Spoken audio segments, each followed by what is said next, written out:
Alrighty then, it's time for a Jungle Xin Zhao game. Let's get this show on the road. Which one? So, which champions do you guys know I despise? Which two? There's, fighting Nunu. There's fighting Lee Sin. There's fighting Nidalee. And then there's fighting Shaco. By the way, I know it shows him being disconnected, but it's actually because I rewinded this and, sped it up. So he actually will make it in time to get to his camp properly. So just keep that in mind. Also, right now, replays are a little borked. I'm going to say it's likely because of the latest changes to, how you see champions, that little question mark that appears over people when you look at the tab. So I can't actually control the camera all that well right now because I can't switch to characters easily. It's really weird. I'm pretty sure they'll patch this at some point. So mind the weird camera and some random like jitteries and explosions and stuff. It's gonna happen, you'll see. Anyways, I know Shaco started off as his blue and he'd immediately go to his red. So I went just to stop him.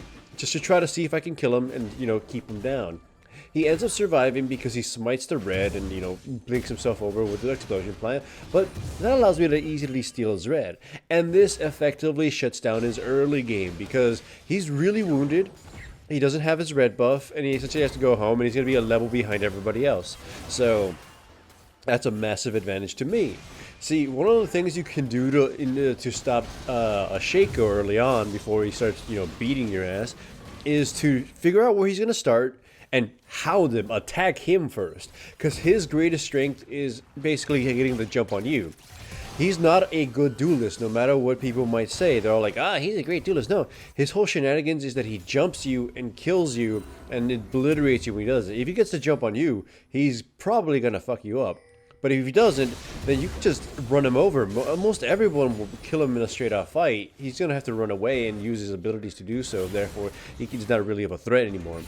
Either way, ganking, Cho'Gath is basically super easy. He already used his, he actually didn't use his flash, looking at the replay.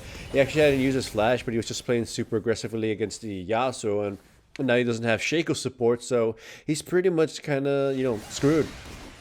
Shaco, again, his whole shtick is that most Shaco players don't know how to recover when they get invaded or whatever. So right now he's like farming and just trying to measly show up somewhere and do something, but he can't because all of my laners are pretty strong, or at least strong to avoid dying unless you catch them off guard or you have some strong CC, strong reliable crowd control. And as a result of me being able to just basically pin Cho'Gath down and allow Yasuo to run amok up top lane, I get to continuously control top lane, or at least top jungle now. So Shaco is being denied that farm too.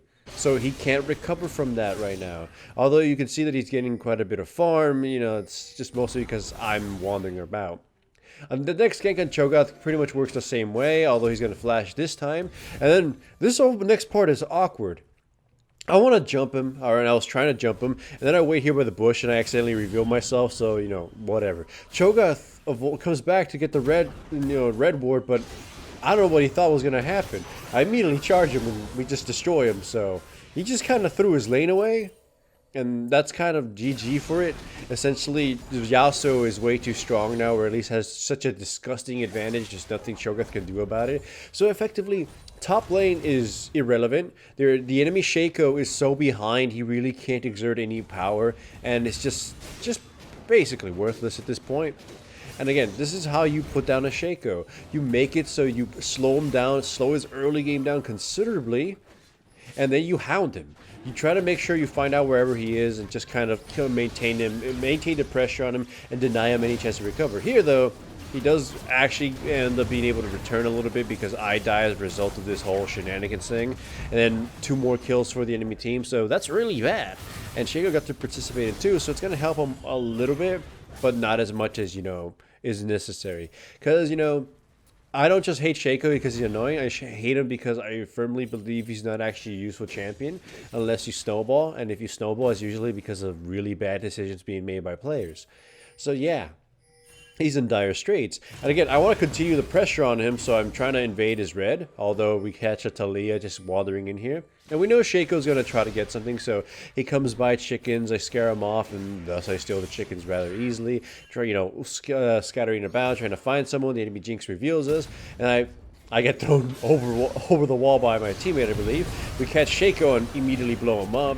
I almost get killed, but thanks to the smite and flashing over the wall, I survive. And my teammates just sort of scare them off. Red hadn't spawned, so it's just gonna have to be left by itself. I couldn't risk it at that point, so I backed off.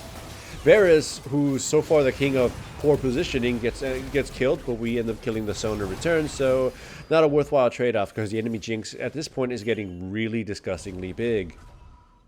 Alright, considering how the early game went so disgustingly in my favor, I'm buying Trinity Force. And now, if you guys know the classic build I've been going, or the usual build I've been going with Xin Zhao has been something like Black Cleaver, right? Black Cleaver into like a Hydra or something like that. That's good, you know, it's obviously something important that you can go and it allows you to assassinate people, but I wanted to be a little bit more useful because I knew I was going to have to chase people down and do a little bit more burst damage to kill them before they do all these shenanigans to silence me and stop all my abilities or combos. So that was my whole point. I need a little bit more, you know, I needed the phage power and I needed a little bit of the sheen thing and obviously just some better cooldowns. It was just more to be, you know, useful. Anyways, this little shenanigans here is kind of a real big mess. You know, the Alistair doesn't use his abilities properly, and you know, the two of us were fighting the dragon while the rest of my teammates just kind of chased. They traded one person for a very worthless Shaco. Either way, Talia's in such a terrible position because she was trying to be all cool poking, so she easily gets, well, not easily, eventually gets killed. She dies, and then like Cho'Gath gets controlled, but I believe, you know, he barely makes it out.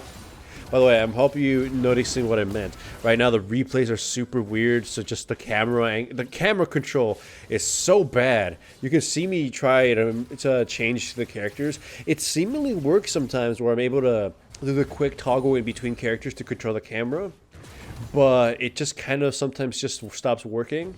So I have the theory that maybe if both teams could see a champion, you could quick toggle between them, but if they couldn't, you can't because question marks. So yeah, as long as someone on the enemy team could have seen them, that's what I mean. Either way, since right now we have a lot of control of the map, even though it's 8 and 11 in terms of kills, my team has a disgusting advantage over theirs. Our kill spread is far better, and I am actually useful. The enemy Shaco is just completely deleted at this point. He has basically missed his chance to be useful. He's not going to get anywhere, and essentially his only real hope, which he can actually do, is to split push. Because, you know, one of Shaco's actual great strengths is his ability to split push, even if he's just sort of on par with the enemy team, because he can just scatter around and be safe and stuff. But that only works against enemies that don't have, you know, strong split pushers as well. And since my team has a Yasuo, Shaco will never be able to do that to recover. So essentially, yeah, he's been deleted from the game. He needs some lucky kills during a team fight to even bounce back, but that goes on the assumption that, you know, we're gonna let him, right? So yeah, now that it's reached sort of like late mid game. This is where it just kind of ticks off. The disgusting advantages that my team have or receive throughout the game just kind of starts rearing their, you know, ugly head. Also right there, this is what I mean. All this weird toggling, you know, trying to figure out why the goddamn replay ain't working. The scoreboard just sort of removed itself. But no, okay, right now I switched to gold. Look at the gold disparity in my team, especially between me and the Shaco. It is disturbing. We are burying them alive. And again, the only real threat they have is a Jinx, who I assume is a Smurf because her attack move is like excellent. But, you know, even she can't save the shenanigans that have been fulfilled in this game or have been caused in this game. The enemy Shaco was deleted. Cho'Gath was basically, you know, Cho'Gath, to be honest, farmed rather well, all things considering. But, you know, there's not enough to just come back from this. The enemy team's only real hope at this point is my team engaging poorly, because Alistair's the only real tank we have, and that's only when he's got his ultimate. And yeah, he's kind of weird, really silly where he tries to engage by himself when seeing no real, you know, nobody to actually help him. He burned his ultimate really oddly and eventually gets me killed because I was just around there trying to make sure that he doesn't get destroyed, you know. So, yeah, Alistair. Their only real hope is something like that, but even then, the rest of my team has a lot of explosive power. We just punish their missed positions. Again, look at the kill spread of my team. Ignoring the Varus, who's been playing very strangely this entire game. is a very, very beautiful kill spread. The power is spread between some of the most dangerous characters you can have in your team. Especially someone like Yasuo, who, you know, if a good enough Yasuo or even average Yasuo gets some kills, they could just completely one-man the entire enemy team. So yeah, again, or at some point in the game, the the score was very even. Yeah, but my team secured a lot of map advantage. They negated Shaco's effectiveness, which was super important to the enemy team to be able to assassinate maybe the Varus or even the Yasuo. And essentially, it's just kind of a slow loss for them.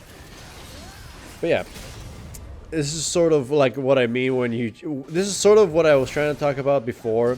Or, I mean, not in recent videos, but mostly on stream. It was about jungle recovery and how a lot of players just don't know how to do that. At the very beginning of the game, I slapped at Shaco's balls and he essentially couldn't do anything. He didn't know how to recover. I knew how to move about the map just to make sure I could bury him. And because of that, he just was out of the game completely. And if you liked this video, remember to give it a like. And if you aren't subscribed, make sure to subscribe. And if you are subscribed, make sure to hit the little bell up there somewhere so you actually get notifications to my videos, because YouTube and stuff.